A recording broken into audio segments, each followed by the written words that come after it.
నా పేరు రవికుమార్. నేను శ్రీకాకుళం నుంచి వచ్చాను. నేను డిగ్రీ ఏజీబీఎస్సీ చేశాను, అగ్రికల్చర్ బీఎస్సీ. నేను చేసింది ఆచార్య ఇంజనీరింగ్ అగ్రికల్చరల్ యూనివర్సిటీలో. తర్వాత పోస్ట్ గ్రాడ్యుయేషన్ వచ్చేసరికి హైదరాబాద్లో ఉన్న మేనేజ్ ఇన్స్టిట్యూట్లో చేస్తున్నాను. సో ఈ పీజీడీఎం ఏబిఎం అంటే post graduate diploma in management agri business management specialisation. నార్మల్గా ఏంటంటే అందరూ యూజీ చేసిన తర్వాత ఎంబీఏ చేసామంటుంటారు. సో మాది కూడా ఎంబీఏ లాంటిదే, కాకపోతే స్పెషలైజేషన్ అగ్రి బిజినెస్ వచ్చేసారు. సో ఇందులో ఏంటంటే మనం ఇది చదువుకున్నాక వెళ్ళే sectors agri and allied related ఉంటాయి. ఇక్కడికి వచ్చేసరికి కొంతమంది అందరూ మేనేజరియల్ పోస్ట్కి వెళ్తారు. అంటే ఇప్పుడు కంపెనీ కొన్ని విత్తనాల కంపెనీలు, కొన్ని ఎరువుల కంపెనీలు, కొన్ని పురుగుల మందుల కంపెనీలు ఉంటాయి, కొన్ని కన్సల్టెన్సీ కంపెనీస్ ఉంటాయి, కొన్ని బ్యాంకింగ్ కంపెనీస్ ఉంటాయి. సో వివిధ సెక్టర్స్లో వివిధ రంగాల్లో మేనేజరియల్ పోస్టుల్లో అగ్రి రిలేటెడ్ చేరడానికి ఇది ఒక స్కోప్ అయి ఉండే పోస్ట్ గ్రాడ్యుయేట్ కోర్స్ అనమాట. దీని తర్వాత మేము వెళ్ళే కంపెనీస్ రైతులకు ఎక్కువగా పరిచయం ఉంటాయి. విత్తనాల పరంగా చూసుకుంటే బేర్ కానీ, సింజెంటా కానీ, కాటేవా కానీ, పురుగుల మందుల పరంగా తీసుకుంటే బేరు యూపీఎల్ కానీ, ఫెర్టిలైజర్ పరంగా చూసుకుంటే కోరమండల్ కానీ, బ్యాంకింగ్ పరంగా చూసుకుంటే హెచ్డిఎఫ్సి, ఐడిఎఫ్సి ఇలాంటివి కానీ, కన్సల్టెన్సీ పరంగా పీడబ్ల్యూసి, బిగ్ ఫోర్, వరల్డ్లో బిగ్ ఫోర్ అంటారు. సో ఈ ఎర్న్స్ట్ యంగ్, పీడబ్ల్యూసి ఇలాంటి కంపెనీస్లో మేము చేరుతాం. జాబ్ రూల్కి వచ్చేసరికి మేము బ్యాంకింగ్ కనుక చేరినట్టయితే మా కోర్ సెక్టర్ వచ్చేసరికి అగ్రికల్చర్ పరంగా ఉంటుంది. అంటే మనకి టోటల్ అగ్రికల్చర్ సెక్టర్ కాన్సన్ట్రేట్ చేయడానికి 100 రూపాయలు మనం లోన్ ఇస్తే అందులో 40 రూపాయలు రైతుకి చేరాలని చెప్పేసి గవర్నమెంట్ తాలూగా ముఖ్య ఉద్దేశం. సో ఆ పరంగా బీపీఎల్ కేటగిరీలో ఉండే వాళ్ళకి మరియు రైతు కేటగిరీలో ఉండే వాళ్ళకి లోన్ ప్రాసెస్ చేయడంలో మా రోల్ అంటూ ఉంటుంది. సో బ్యాంకులకు వెళ్ళేసరికి 2 రోల్స్ ఉంటాయి. క్రెడిట్ రోల్ ఉండొచ్చు, లేదా రిలేషన్షిప్ మేనేజర్ రోల్ ఉండొచ్చు, లేదా ప్రొడక్ట్ రోల్ ఉండొచ్చు. ఫుడ్ ప్రాసెసింగ్కి వచ్చేసరికి మా దగ్గర food processing area sales manager లేదా ఏరియా మార్కెటింగ్ మేనేజర్ ఉంటారు. సో రోల్ పరంగా వచ్చేసరికి ఫుడ్ ప్రాసెసింగ్ ఉండదు. బట్ మేనేజరియల్ లెవెల్లో వాళ్ళు ఏ పరంగా చేస్తే రైతులకి తక్కువ ప్రైస్లో ఎక్కువ లాభం వచ్చేటట్టు. ఇండియాలోకి వచ్చేసరికి నేను ముందు చెప్పినట్టు ఏ అగ్రి అండ్ ఎలైడ్ సెక్టర్ లేదా జాబ్కైనా ఎంటర్ అవ్వచ్చు. నేను ఎస్పెషల్గా చేస్తున్నది కన్సల్టెన్సీ జాబ్. కన్సల్టెన్సీకి వచ్చేసరికి గవర్నమెంట్తో కొలాబరేషన్ అవుతూ కొన్ని పాలసీస్ ఫ్రేమ్ చేస్తాం.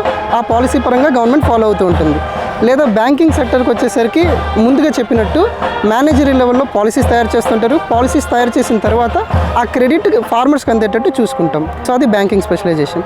నెక్స్ట్ ఈ యాజ్ యూజువల్గా సీడ్స్, ఫెర్టిలైజర్, పెస్టిసైడ్స్ కంపెనీ నార్మల్గా మేనేజర్ పోస్ట్ పనిచేస్తుంటారు. మేము చేసింది అగ్రి బిజినెస్ మేనేజ్మెంట్ కాబట్టి ఏ సెక్టర్లోకి వెళ్ళినా మేము ఫార్మర్స్తో మాత్రమే పనిచేస్తాం. స్మాల్ అండ్ మార్జినల్ ఫార్మర్స్కి వచ్చేసరికి ఎలా పనిచేస్తామంటే, ఇప్పుడు నేను కన్సల్టెన్సీలోకి ఎంటర్ అయినా సరే నేను ఎంటర్ అయింది అగ్రి కన్సల్టెన్సీ. సో మేము వివిధ స్టేట్ గవర్నమెంట్స్తో కొలాబరేట్ అయ్యి మేము పాలసీస్ ఫామ్ చేస్తాం. ఆ పాలసీస్ ఏ పరంగా ఉండేటట్టు చూసుకుంటామంటే, ఈ స్మాల్ అండ్ మార్జినల్ ఫార్మర్స్కి ఎటువంటి అడ్డంకు లేకుండా గవర్నమెంట్ ఫామ్ చేసే ప్రతి పాలసీ వాళ్ళ వరకు రీచ్ అయ్యేలా గ్రౌండ్ లెవెల్లో వర్క్ చేసి, అంటే ఇప్పుడు మీరు ఇండియాలో చూసినట్టయితే ఫార్మర్ ప్రొడ్యూసర్ ఆర్గనైజేషన్స్ అని కొన్ని ఫామ్ అవుతాయి, రైతు ఉత్పత్తి సంఘాలని. సో అలాగా వాళ్ళకి సంఘాల కింద ఫామ్ చేసి, ఒక యూనియన్ కింద ఫామ్ చేసి, వాళ్ళకంటూ ఒక వాయిస్ ఇచ్చి, ఆ పాలసీ పరంగా లేదా ఒక స్కీమ్ పరంగా ఏవైనా బెనిఫిట్స్ ఏమైనా వస్తే వాటి త్రూగా వెళ్ళేటట్టు చూసుకునేటట్టు ఫామ్ చేసి వాళ్ళకి అందిస్తూ ఉంటాం. మేము చేసే కోర్సు ప్రతి ఎంబీఏ లాగానే ఇది కూడా ఒక 2 సంవత్సరాల కోర్సు. 2 సంవత్సరాల్లో కొంత మేనేజ్మెంట్ కోర్సెస్ చదువుతాం, కొన్ని ఫినాన్స్ కోర్సెస్ చదువుతాం, కొన్ని కోర్ అగ్రికల్చర్ కోర్సెస్ అంటూ చదువుతాం. ఇవి మా ఫీజు వచ్చేసరికి సంవత్సరానికి 4 లక్షలు. సో 2 సంవత్సరాలు కలిపి మేము చదువుకున్నందుకు 8 లక్షలు పే చేయాల్సి వస్తుంది. ఇందులో పనిచేసిన ప్రతి ఒక్క విద్యార్థికి మంచి ప్యాకేజ్తో జాబ్ వస్తుంది. ఇక్కడ మా యావరేజ్ ప్యాకేజ్ మా బ్యాచ్కి వచ్చేసరికి 11.5 లక్షలు, నా ప్యాకేజ్ వచ్చేసరికి 18 లక్షలు. I am Neetu Chandran. I have done PGDM ABM from Manage of batch 2020-22. So I have received my degree today. This was the 6th convocation of Manage. I have completed BSc Agriculture from Kerala Agricultural University. In a batch of Manage, we have 66 students from different backgrounds, agri and allied and others also. So the main aim of the institute is to produce techno managers who can serve the farming community as well as the agribusiness scenario of the country. So this is a 2-year course of which there are 8 semesters, in which we are having real industry interface also through internships. So in the due course of this, we are having a lot of courses from entrepreneurship to processing, then procurement, input, and all the sectors which are directly or indirectly affecting and helping Indian farmers. So after this course, there are many who are working in companies which are directly helping the small and marginal farmers of the country, and also some are going to entrepreneurial sector which will again be helping the farmers of the country. So the whole purpose of this course is to increase the farmer productivity as well as the market value, so the farmer fraternity of the country can benefit from the education that we are receiving from here. The course fees of manage is rupees 8 lakh for 2 years, in which we are receiving a lot of scholarships and educational aids. There are also financial aid for the outperforming students. On an average, the package of manage is rupees 11 lakh, and this is enabling all the students to perform well in their life, and also in turn just give it back to the country. Hi, my name is Akash Aswal. I am from Uttarkashi, Uttarakhand. I did BSc Agriculture from Govind Vallabh Pant University of Agriculture and Technology, Pantnagar. After that, I worked for 1 year in a tea company, that is Godrej Group Limited, for 11 months. After that, I did my MBA from Manage Hyderabad, and during my MBA only, I did my summer internship with ITC Limited and winter internship with UPL Limited.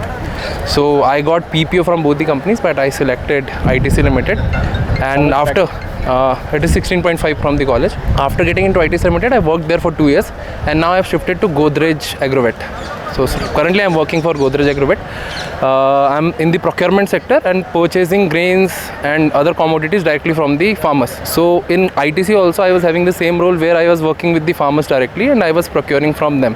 And we should directly procure from the farmers so that they will get the better realization. You will talk about main subjects, then there are the main subjects like marketing, agribusiness management, then agri input marketing, and if you will talk about brand management. So there are many subjects which we deal with, and then there is also one of the internship which we do with the rural India.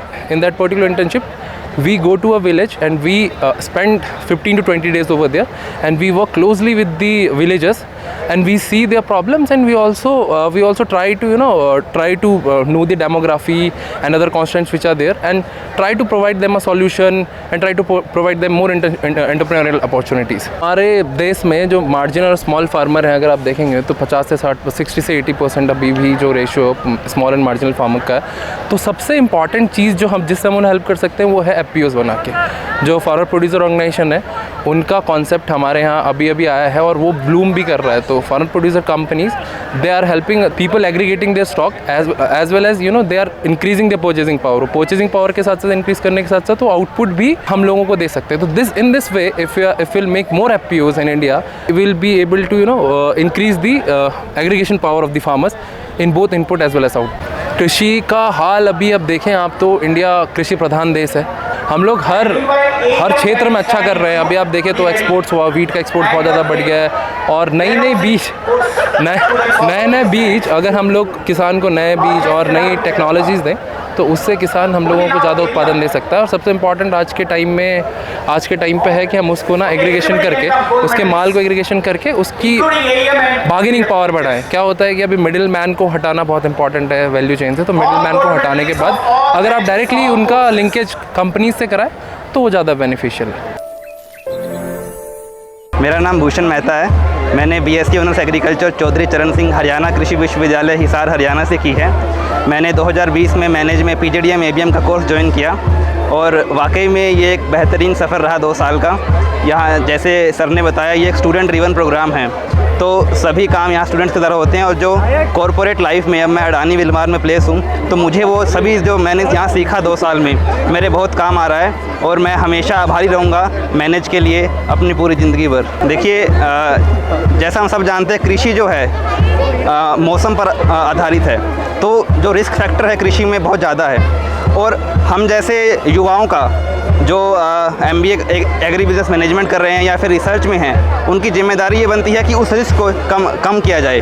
तो ऐसा risk कम करने के लिए जैसे भारत सरकार की जो कृषि योजना है उसके अंदर हम जा सकते हैं कि जो बीमा का प्रधानमंत्री फसल बीमा योजना है वो एक बहुत बेहतरीन योजना है। उसके अलावा आज के युवाओं को ज़रूरत है कि किसानों के लिए ऐसी टेक्नोलॉजी, ऐसी रिसर्च की जाए जो ना केवल उन्हें ज़्यादा बढ़ोतरी दे उनकी फसल में, बल्कि उन्हें उनकी आय की उनके आय के भी अलग अलग स्रोत होने चाहिए। केवल कृषि आधारित आय हमारे किसान को जो आय, हमारे प्रधानमंत्री जी का जो एक मोटिव है किसान की आय को दुगना करना, उससे कृषि के आधार पर नहीं हो सकता। हमें डाइवर्सिफाई करना होगा। कृषि हो सकती है, पशुपालन हो सकता है, मधुमक्खी पालन हो सकता है, फिशरी हो सकता है। तो इस तरीके से जब हम डाइवर्सिफाई कर देंगे तो भारतीय किसान की आय डेफिनेटली दुगनी हो सकती है। जब मैं अपनी यूजी में था, जब मैं हरियाणा कृषि विश्वविद्यालय में था, तो आखिरी वर्ष में मुझे ऑस्ट्रेलिया जाने का चांस मिला। ऑस्ट्रेलिया की जो प्रति फार्मर जो ज़मीन आती है वो 60 हेक्टेयर के लगभग है, लेकिन भारत की जो एवरेज लैंड होल्डिंग है वो केवल 1 या 2 हेक्टेयर ही होती है। तो यहाँ पर ज़रूरत है एक ऐसे मॉडल की जिसे हम कह सकते हैं उबर मॉडल या ओला मॉडल, कि किसान जो है ट्रैक्टर लेना, वो ट्रैक्टर को रेंट पे ले ले और जब उसका काम हो जाए तो वो एक भाड़ा दे दे जो उस ट्रैक्टर को यूज़ करने का। तो ऐसा मॉडल भारत में ज़्यादा फ़ायदेमंद है मेरे विचार से। శివప్రసాద్ పాటిల్, నేను గంగావతి కర్ణాటక నుంచి మేనేజ్లో సెకండ్ ఇయర్ చదువుతున్నాను. ఇక్కడ మేనేజ్లో ఇది ఒక యూనిక్ టైప్ ఆఫ్ కాలేజ్. మాకు అన్ని వర్క్ మేమే చేయాలి. ఇది మా కాలేజ్ స్టూడెంట్ డ్రివన్ కాలేజ్ ఉంది. అందుకే ఇక్కడ ఫస్ట్ ఆఫ్ ఆల్ అన్ని మా కాలేజ్లో క్లబ్స్ అండ్ కమిటీ లాగా ఉంటుంది. ఒక క్లబ్స్లో కమిటీలో ఉండే అన్ని వర్క్స్ని మేమే చేయాలి. అడ్మినిస్ట్రేషన్ ఇన్వాల్వ్మెంట్ చాలా తక్కువ ఉంటుంది. దీని నుంచి మాకు స్టూడెంట్ డ్రివన్ ప్రోగ్రామ్ కదా, దీని నుంచి చాలా ఎక్స్పీరియన్స్ ఉంటుంది. అందుకే ఒక మేనేజ్ ఒక యూనిక్ యూఎస్పీ అంటే మా స్టూడెంట్ డ్రివన్ ప్రోగ్రామ్ ఇది. మేము ఇక్కడ మేనేజ్ ప్లేస్మెంట్ అయిన తర్వాత కంపెనీలో వెళ్ళి మా అలుమినైస్ ఉన్నారు, చాలా స్టార్టప్ చేశారు. సప్లై చైన్ మళ్ళీ small and margin of farm use అవ్వడానికి కస్టమ్ వైరింగ్ సర్వీసెస్ ఇట్లా చేసి ఫార్మ్ మషినరీ వాళ్ళు small and margin farmer they can't afford to buy those, but through custom hiring services they can hire the farm machinery which can be very useful for the small and marginal farmers. By this way the alumni of manage are contributing very much to the small and marginal farmers. मेरा नाम नीरज यादव है और यहाँ आने से पहले मैं एक एमएनसी में काम कर रहा था, Hindustan Coca Cola beverages private limited Bangalore में।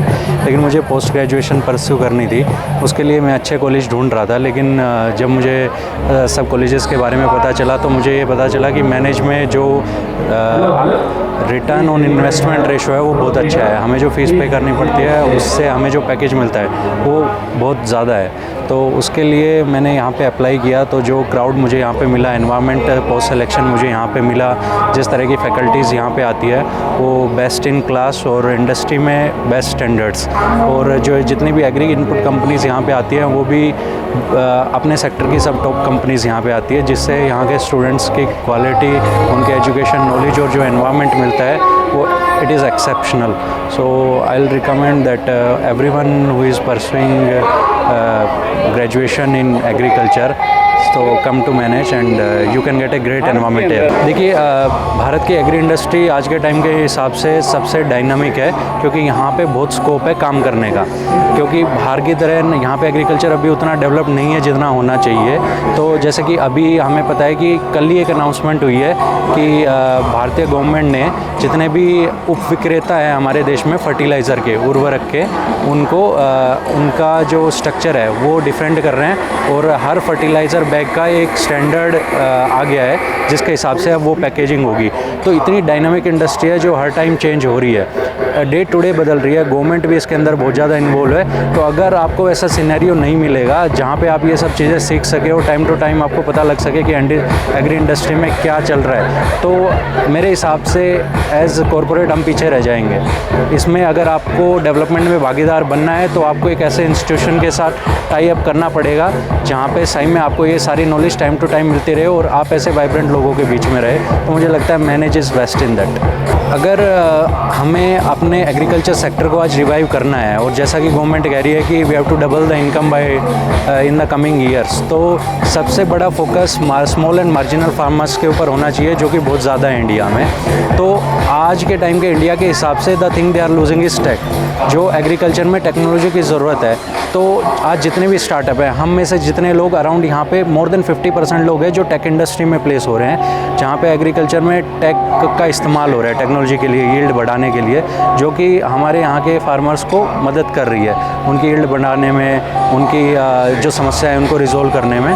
तो मुझे ऐसे लगता है कि हम जैसे लोग जब इन इंडस्ट्रीज़ के साथ जुड़ेंगे, उनमें और ज़्यादा अच्छी चीज़ें लाएंगे और ज़्यादा टेक्नोलॉजी का इस्तेमाल होगा, तो आखिर में जाके फार्मर को ही बेनिफिट होने वाला है उससे। इंडिविजुअली सबके अलग अलग बात करें तो वेरिएशन है, लेकिन मैं आपको एक एवरेज बताऊं कि हमारा जो बैच था उसके लिए 2 साल के लिए इंक्लूडिंग एवरीथिंग 8 लाख, जो कि MBA कॉलेज में अगर इस तरह का MBA कॉलेज मिलता है तो आपको बहुत ज़्यादा कम है। अगर आप यही IIM या किसी और प्राइवेट कॉलेज से पढ़ाई करते हैं तो आपको 25 से 30 लाख रुपए आराम से 2 साल में लगते हैं, उससे ऊपर का खर्चा अलग है। लेकिन यहाँ पे हमारी टोटल कंप्लीट हमारी पोस्ट ग्रेजुएशन 8 लाख में हो रही है, एवरेज पैकेज हमें 11 लाख मिल रहा है, जो कि इस इंडस्ट्री के हिसाब से इज़ क्वाइट सुपीरियर, बहुत अच्छा है।